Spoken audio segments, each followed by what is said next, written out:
नमस्कार दर्शकों, उत्तराखंड डायरी के इस अंक में आप सभी का स्वागत है। आपके साथ मैं रेणु प्रीति।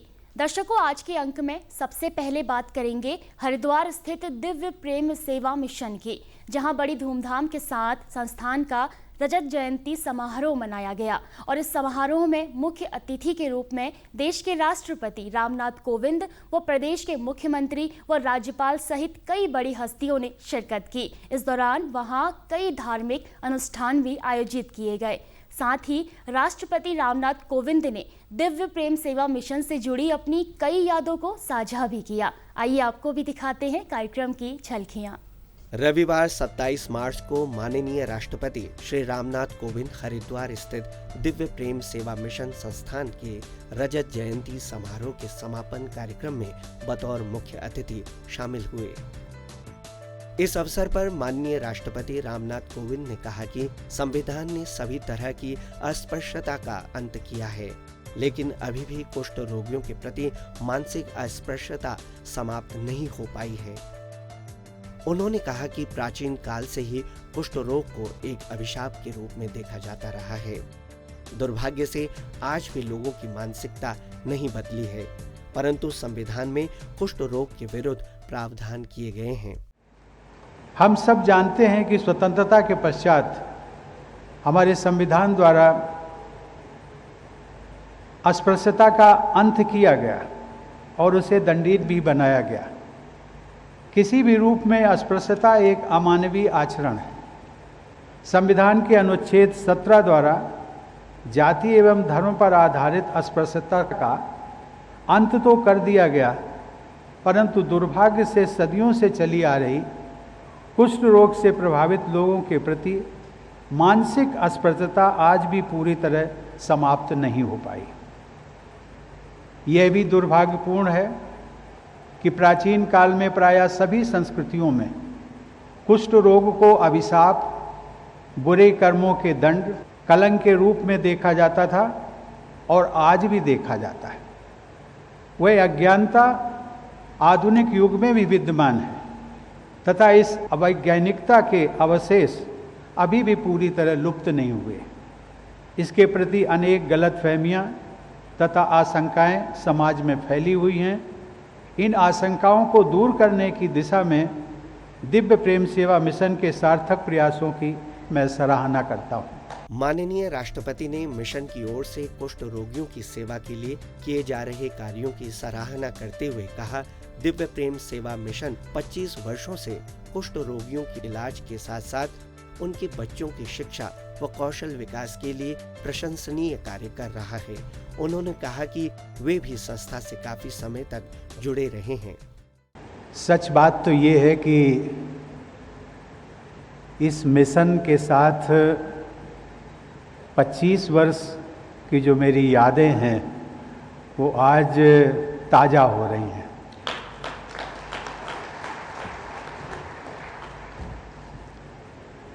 कभी मैंने भी कल्पना नहीं की थी कि शायद इस मिशन को लेकर के आशीष जी में जितनी संकल्प और सेवा की भावना है वो इस रूप में समाज के सामने प्रदर्शित होगी।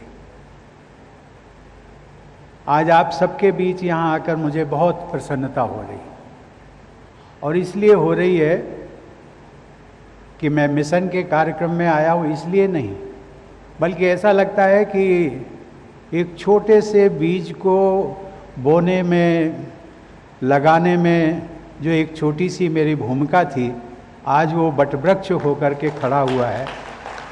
तो उसको पुनः सिंचित करने की एक मेरी पुनः एक जो भावना जागृत हुई, तो मैंने कहा आशीष जी को कि मैं इस कार्यक्रम में जरूर आऊँगा। राष्ट्रपति ने उत्तराखंड दौरे पर भी खुशी जाहिर की। उन्होंने कहा कि उत्तराखंड उनके जीवन में ऊर्जा का संचार करता है। सौभाग्य से देवभूमि उत्तराखंड आने का अवसर मुझे अनेक बार प्राप्त होता रहा है। इस पवित्र भूमि की प्रत्येक यात्रा मेरे जीवन में एक नई ऊर्जा का संचार करती है। यह एक सुखद संयोग है कि मैं अभी कल्पना कर रहा था कि जब मैं राज्यसभा सांसद बना उसके तुरंत बाद पहली बार मेरी यात्रा जो हरिद्वार की हुई थी वो 1997 की हुई थी, और जब राष्ट्रपति बना 2017 में, तो जब उत्तराखंड आना हुआ तो सबसे पहली मेरी यात्रा इसी मिशन की भूमि पर हुई थी। जहां दिव्य प्रेम सेवा मिशन ने रजत जयंती धूमधाम से मनाई, तो वहीं 27 मार्च को विश्व रंगमंच दिवस पर कई जगह कार्यक्रम आयोजित किए गए। रंगमंच एक ऐसी विधा है जो समाज को मनोरंजन के साथ साथ कई सारे संदेश भी देती है। इसी कड़ी में देहरादून में दून विश्वविद्यालय ने इस खास मौके पर अंतर्राष्ट्रीय भाषीय नाटकीय समारोह का आयोजन किया, जिसमें कई नाटकों का मंचन हुआ। देखें हमारी खास रिपोर्ट। विगत रविवार 27 मार्च 2022 को रंगमंच और लोक कला प्रदर्शनकारी विभाग एवं स्कूल ऑफ लैंग्वेज दून विश्वविद्यालय देहरादून द्वारा विश्व रंगमंच दिवस पर अंतर्राष्ट्रीय भाषीय नाट्य समारोह का आयोजन किया गया। रंगमंच के माध्यम से समाज में होने वाले हर पहलू, चाहे वो सकारात्मक हो या नकारात्मक, को बड़े सूक्ष्म अंदाज में दर्शाया जाता है।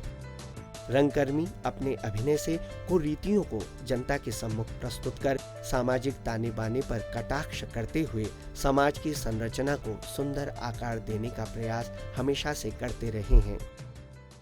विश्व रंगमंच दिवस पर प्रारंभ हुए दून विश्वविद्यालय में नाटक 5 दिनों तक चलेंगे। 27 तारीख को गढ़वाली लोकनाट्य चक्रव्यूह की प्रस्तुति की गई। वो आम पब्लिक के लिए हमने ओपन किया था और भारी संख्या में समाज के लोग आए। इसका उद्देश्य ये था कि कोविड में जो एक तरह की हताशा फैल गई है, उसमें हमारा जो community outreach initiative Doon university का है, हम आम व्यक्ति तक पहुँचे, उनका भी हम मनोरंजन करें। और इसी तरह फ्रेंच और जर्मन में भी नाटक किए जाएंगे, क्योंकि हमारे यहाँ विदेशी भाषा संस्थान भी है और ये 31 मार्च तक चलेगा। मेरा ये मानना है कि थिएटर हर विश्वविद्यालय में कंपल्सरीली इस्टेब्लिश होना चाहिए डिपार्टमेंट। और अब जो न्यू एजुकेशन पॉलिसी हमारी आई है 2020, उसमें प्राइमरी लेवल पे भी थिएटर को आवश्यक विषय के रूप में पढ़ाया जाना चाहिए। ये व्यक्ति के और बच्चों के व्यक्तित्व निर्माण में बहुत बड़ी सहायक की भूमिका निभाता है, ऐसा मेरा विश्वास है। 28 मार्च को अंधों का हाथी नाटक का मंचन किया गया, जिसको दर्शकों द्वारा काफी सराहा गया। जल्दी आओ। लिखिए, हाथी एक अंतर्राष्ट्रीय समस्या है। तुम नाराज हो चुकी? नहीं, हाथी एक अंतर्राष्ट्रीय समस्या है। पिछले दिनों जो भारत में इस हाथी की समस्या को समझाने के लिए प्रतिनिधिमंडल यूरोप गया था, आज शाम को क्या कर रही हो? बस में रुकने के लिए गए, कुछ जरूरी लेटर्स भेजने। हाँ, तो पिछले दिनों हाथी की समस्या जानने के लिए जो प्रतिनिधिमंडल यूरोप गया था। भांजी बात है। वो प्रतिनिधिमंडल जो यूरोप गया था, उसके अनुसार हाथी के संभवतः 4 पैर होते हैं। अरे झूठ है ये, सरकारी धोखा, जनता को गुमराह करने की कोशिश है बस। हाथी के 4 पैर नहीं होते, एक ही पैर को 4 बार गिनकर समस्या को चौगुना बढ़ाकर पेश किया जा रहा है। मैं इस मामले को सुप्रीम कोर्ट तक ले जाऊंगा। हाथी का मामला सुप्रीम कोर्ट ले जाया जाएगा।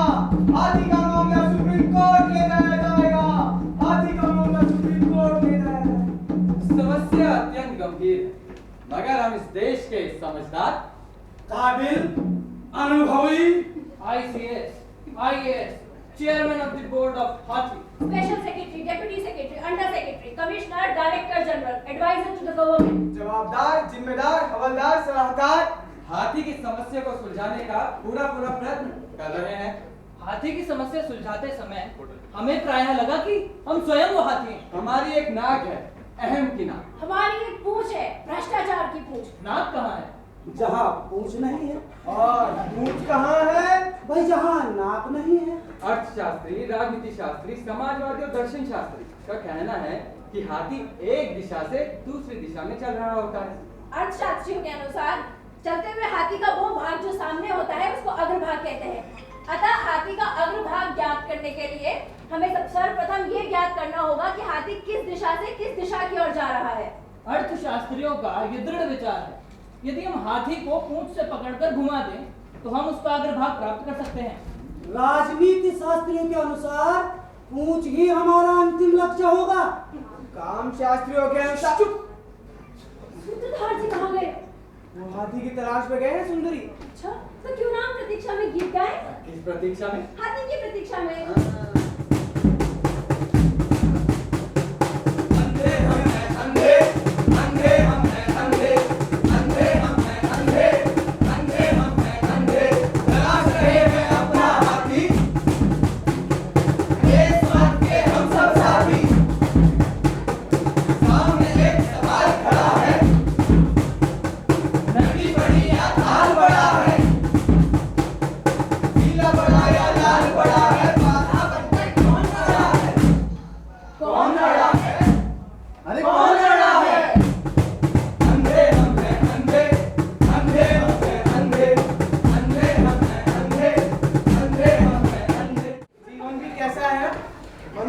हाथी की तलाश में निकलता है और उसे अंधी मिल जाती है। अरे आपको मैं हाथी समझ रही थी, मुझे तो लगा मुझे मेरे जीवन का लक्ष्य ही मिल गया।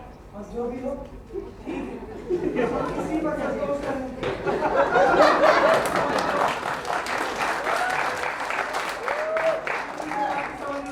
मैं तुम्हें हाथी समझती हूँ और हम इसे अपने जीवन की अंतिम मंजिल मानकर सुख से रहे।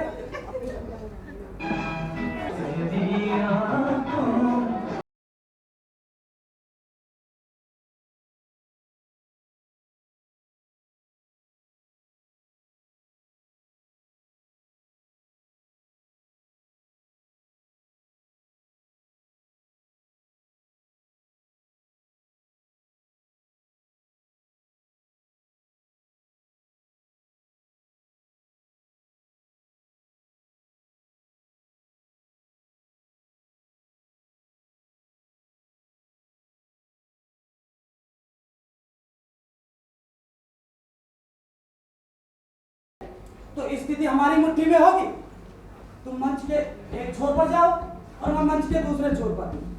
विभिन्न दिशाओं में हाथी की तरफ बढ़ते हुए जिस बिंदु पर हम पहुंचे, ये समझ लेना हाथी हमारी बाहों में होगा।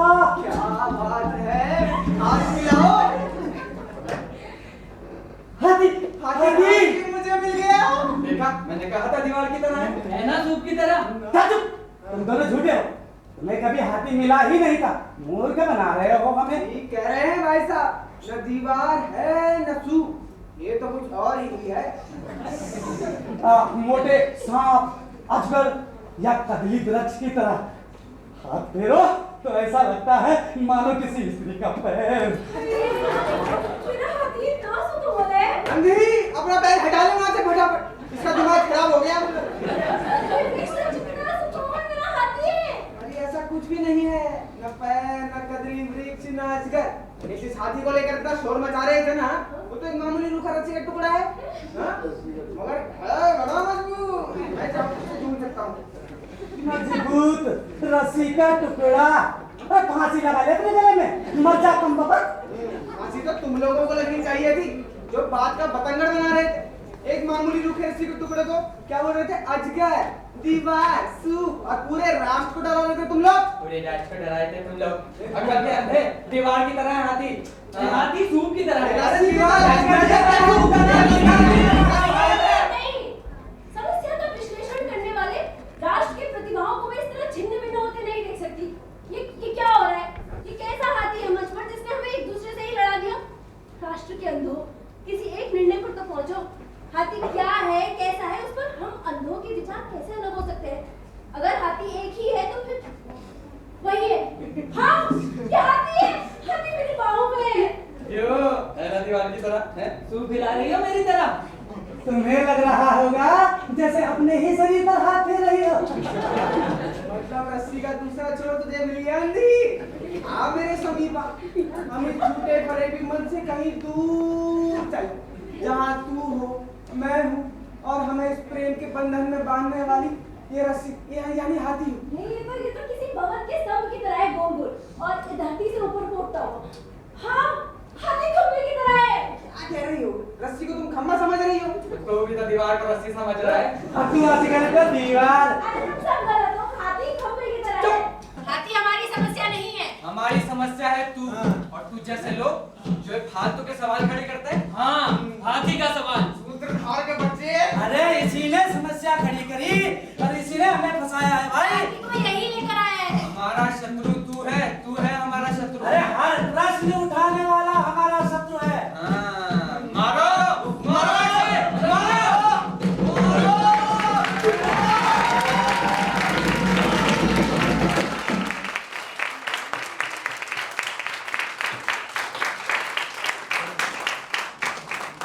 नहीं, मैं मरा नहीं। सूत्रधार जो हूं कैसे मरूंगा? अगर मर गया तो कल मंच पर हाथी लेकर कौन आएगा? और कल ही नहीं, आने वाले अनंत वर्षों तक ये काम मुझे ही करना है। अंधे बार बार मुझे मारेंगे और मैं बार बार जन्म लूंगा। नाटक के निदेशक डॉक्टर अजीत पवार ने इस अवसर पर बताया कि रंगकर्मी वर्तमान दौर में भी अपनी लगन और मेहनत से बेहतर कार्य कर रहे हैं। सरकार को रंगमंच को मजबूत बनाने, कलाकारों को प्रोत्साहित करना चाहिए। इस कार्यशाला में थिएटर और इंग्लिश के बच्चों ने बढ़ चढ़कर हिस्सा लिया और उन्होंने इस कार्यशाला में रंगमंच की कई बारीकियों को सीखा, जैसे अभिनय, कॉस्ट्यूम, लाइटिंग, ब्लॉकिंग और बहुत सी ऐसी अन्य बातें जो कि रंगमंच के लिए महत्वपूर्ण है, उन्होंने सीखी और इनके माध्यम से उनका व्यक्तित्व विकास हुआ। इस रंगमंच के माध्यम से बच्चों ने अपने को अभिव्यक्त किया और अपनी आवाज़ को, अपने शरीर की मुद्राओं को और पूरे इस वातावरण को रंगमंचीय प्रदान की। और इस रंगमंच के कारण इस दून विश्वविद्यालय का यह पूरा वातावरण कोरोना के बाद एक नए संचार के साथ फैला है और जिससे इस पूरे विश्वविद्यालय में रंगमंच की बहुत सारी गतिविधियां तेजी से आगे बढ़ रही है। रंगमंच जहां हमें मनोरंजित करते हैं तो वहीं किताबी ज्ञान हमें शिक्षित करता है, और ये ज्ञान अगर हमारे भौगोलिक वातावरण से हो तो हम शिक्षित के साथ साथ जागरूक भी होते हैं। हाल ही में सामाजिक संगठन धाद ने सृजन संवाद कार्यक्रम के निमित्त मुकेश नौटियाल की पुस्तक हिमालय की कहानियों के दूसरे संस्करण का विमोचन किया, जिसमें युवा पीढ़ी के लिए भी ज्ञान का भंडार है। देखें हमारी रिपोर्ट। विगत रविवार 27 मार्च को सामाजिक संगठन धाद द्वारा सृजन संवाद कार्यक्रम के अंतर्गत धाद स्मृति वन माल देवता में कथाकार मुकेश नौटियाल के कहानी संकलन हिमालय की कहानियां के दूसरे संस्करण का विमोचन किया गया।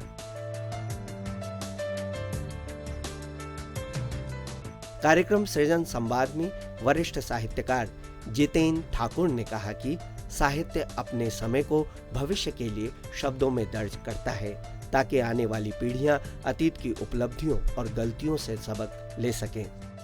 मुकेश नौटियाल की कहानियों को उन्होंने हिमालय के लोक जीवन का विश्वसनीय दस्तावेज बताया। उन्होंने कहा कि हिमालय की कहानियां संग्रह की कथाएं पर्वत प्रांतर के लोगों के उल्लास और विषाद से पाठकों को बखूबी परिचित कराती है।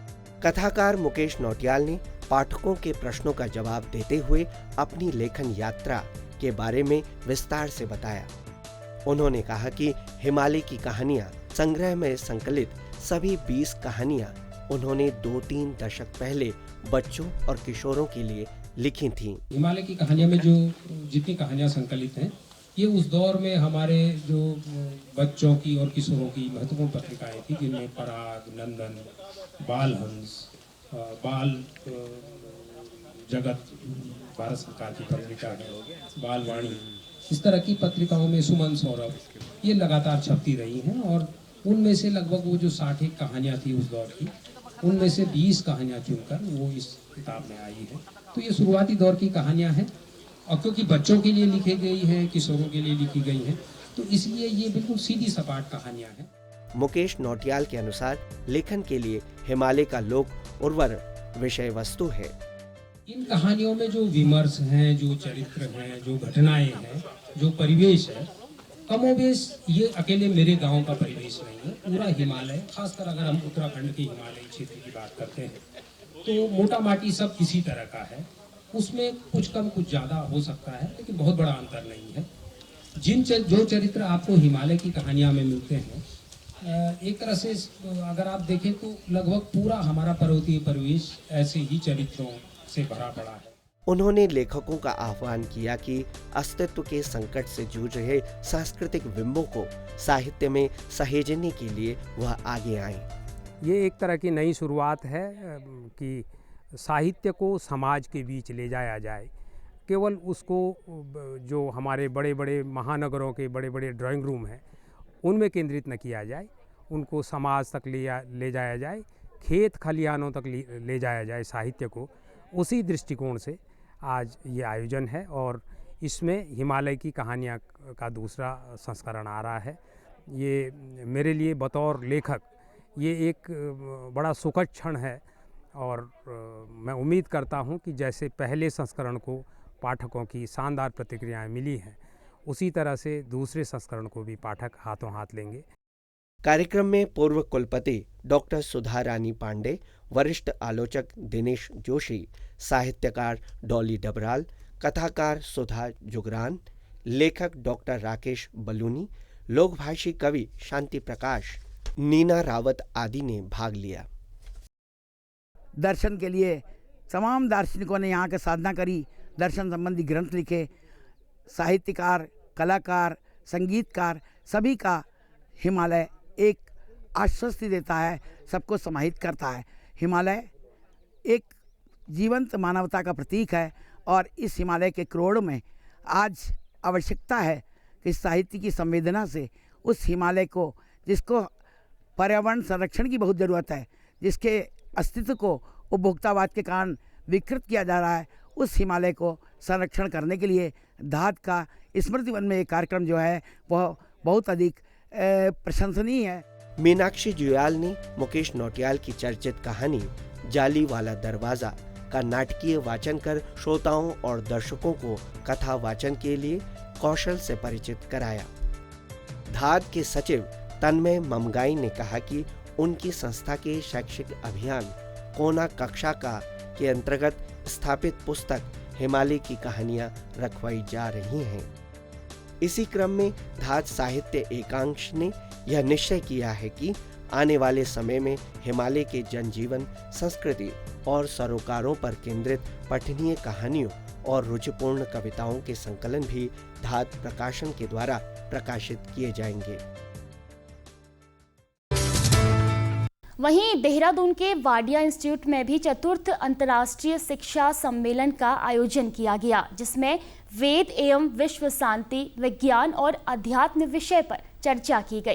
कार्यक्रम में देश के पूर्व शिक्षा मंत्री व सांसद रमेश पोखरियाल निशंक के साथ साथ यूरोप, जापान समेत विभिन्न देशों के विशेषज्ञों ने प्रतिभाग किया।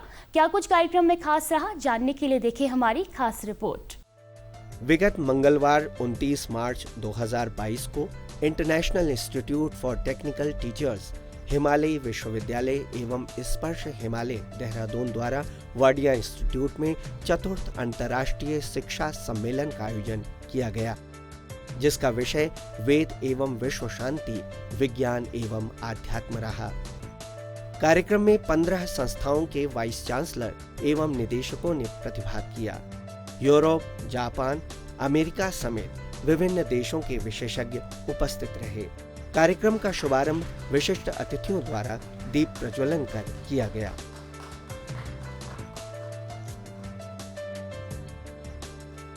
कार्यक्रम में उपस्थित सभी अतिथियों का स्वागत पुष्पगुच्छ देकर किया गया। वीडियो कॉन्फ्रेंस के जरिए भारत के पूर्व शिक्षा मंत्री एवं कार्यक्रम में मुख्य अतिथि डॉक्टर रमेश पोखरियाल निशंक ने कहा कि वैज्ञानिकों और धर्म आध्यात्म के ज्ञाताओं द्वारा आयोजित किया जा रहा यह समारोह एक अनूठी पहल है। आध्यात्म एवं विज्ञान के अद्भुत संगम से आप किसी भी प्रकार की चुनौती का मुकाबला कर सकते हैं। देवभूमि में इसका आयोजन अत्यंत प्रसन्नता का विषय है। उन्होंने आगे बताया कि विज्ञान और आध्यात्म साथ साथ चलते हैं। यह एक सिक्के के दो पहलू हैं। यह दोनों चीजें इतनी परस्पर जुड़ी हुई हैं कि हम उन्हें अलग नहीं कर सकते हैं। आप सबका वेद और विश्व शांति के इस महान अभियान की 7वीं कड़ी में आपका अभिनंदन कर रहा हूँ, आपका स्वागत कर रहा हूँ। और मुझे लगता है कि ये जो अंतर्राष्ट्रीय शिखर सम्मेलन आपका हो रहा है और जिस तरीके से तमाम विधाओं से जुड़े विद्वानों ने अपने विचार व्यक्त किए, उसमें वैज्ञानिक से लेकर शिक्षाविद और समाजशास्त्री से लेकर के वेदाचार्य और आध्यात्मिकता से लेकर के और वैज्ञानिक तक सभी बिंदुओं को लोगों ने बहुत अच्छे तरीके से समावेश किया है। और मैं विशेष करके आयोजकों को इस बात के लिए धन्यवाद देना चाहता हूँ कि ऐसे वक्त पर जबकि पूरी दुनिया में अजीब प्रकार की हलचल है, जहाँ ये कोरोना का संकट जो दुनिया में एक नई सोच, नई चीज पैदा करने के लिए उसने विवश कर दिया, सोचने के लिए पूरी दुनिया संकट में आ गई। दूसरी ओर अराजकता, हिंसा, तमाम प्रकार की गतिविधियां पूरे विश्व में वो मानवता का चोट कर रहा है। प्राणी मात्र को उसकी भावनाओं को, उसके अस्तित्व को चुनौती दे रहा है। आज का विषय बहुत ही महत्वपूर्ण और उत्सुकता से भरा विषय है और बहुत आनंदित करने वाला विषय है। जहाँ एक ओर आध्यात्म है, वहाँ दूसरी ओर विज्ञान है। अब विज्ञान किसको बोलते हैं और आध्यात्म किसको बोलते हैं, ये मनुष्य किसको बोलते हैं, धरती, जो जल, थल और नभ, ये तीन देखें और उसके बाद जो पूरा ब्रह्मांड को देखें तो उस पे समझ में आता है कि हम किधर खड़े हैं। ये जो मनुष्य है, जो प्राणी है, वो किधर खड़ा है। और मुझे भरोसा है कि आप सारे लोग, जितने लोग हैं, सबको सुना, बहुत अच्छा लगा मुझे। सारे लोगों ने अपने अपने तरीके से जिस ढंग से विश्लेषण किया, बहुत आनंद की अनुभूति हुई।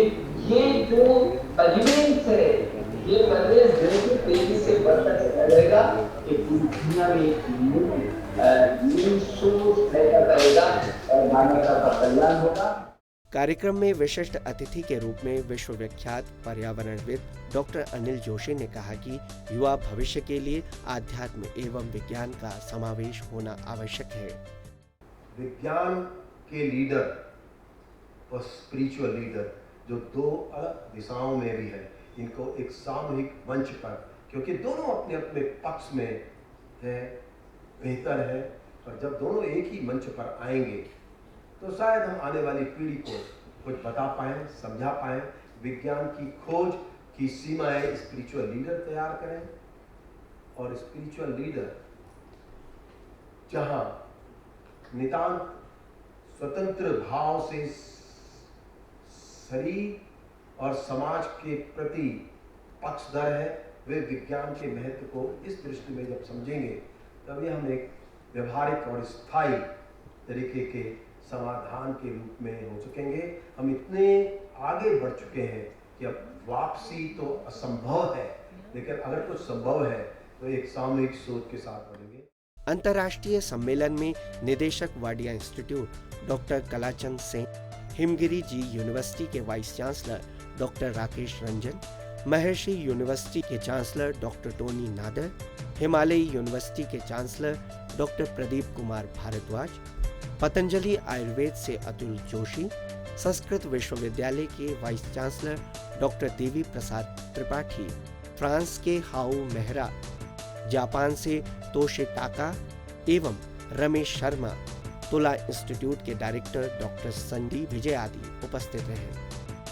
अंत में IITT के निदेशक डॉक्टर मनीष पांडे ने विज्ञान एवं आध्यात्म विषय पर सभी अतिथियों द्वारा दिए गए व्याख्यान पर धन्यवाद दिया। वेदा एंड वर्ल्ड पीस का 7वां चरण था और फोर्थ मींस चौथी हायर एजुकेशन कॉन्फ्रेंस रही, जिसका जो थीम था वो था international conference on science and spirituality, means विज्ञान और आध्यात्म पर आधारित हमारी ये 7वां वर्ल्ड पीस का संस्करण था और चौथा हमारा हायर एजुकेशन समिट था। इसमें देश विदेश से विभिन्न संस्थानों से लोग जुड़े थे, जिसकी अध्यक्षता डॉक्टर रमेश पोखरियाल निशंक, जो हमारे भूतपूर्व शिक्षा मंत्री रहे, उन्होंने करी और उन्होंने अपना ब्लेसिंग वर्ड्स देते हुए सभी को जो है वर्ल्ड पीस और अध्यात्म और विज्ञान के बारे में सबको बताया। और उसके साथ ही देश विदेश से जुड़े हुए सभी जितने भी हमारे स्पीकर्स थे, उन्होंने अपने अपने वक्तव्य रखे जो कि विज्ञान और आध्यात्म से जोड़ने के लिए थे। और सभी ने ये बताया कि जैसे युवा पीढ़ी है हमारी, किस तरह से हम उत्तरांचल हिमालयी जो हमारी संस्कृति है और किस तरह से हमारा आध्यात्म है, उसको जोड़कर हम हमारी जो नई युवा पीढ़ी है उसको आगे ले जा सकते हैं विज्ञान के साथ साथ। कार्यक्रम का समापन उपस्थित विशिष्ट अतिथियों को स्मृति चिन्ह भेंट कर किया गया।